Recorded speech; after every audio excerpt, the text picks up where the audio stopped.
Marahil ay umabot ka sa sitwasyon na meron kang kaibigan kakilala na nakikita mo na siya ay gumagawa ng mali at itong mali na ito o pagkakasala na ito ay kanyang ikinakakatuwa. Opo, halimbawa sa mga kababaihan, meron kang kakilalang babae, kapatid mo, let's say, na siya ay nagpo-post ng mga litrato na nakahayag ang kanyang muka. Opo, at minsan ay hindi siya nakasuot ng proper na hijab.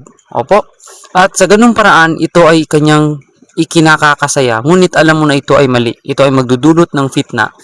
So, dalawang iyong mararamdaman. Una, matatakot ka na baka siya ay masaktan o mahihiya ka na pagsabihan mo siya. Ngunit tanungin mo ang iyong sarili kung totoong concern ka ba.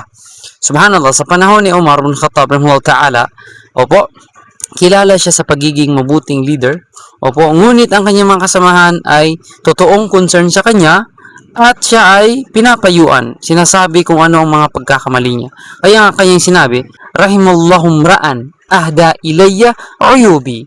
Naway kaawaan ng Allah subhanahu wa ta'ala ang taong pinakita o pinrangka ko, naging tapat sa akin sa aking pagkakamali. Na kung saan, pagsasabihan mo ito ng totoo na sa paraan na hindi siya masasaktan.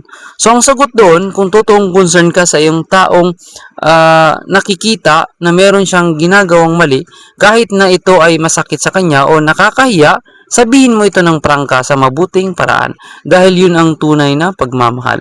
Allah Ta'ala alam.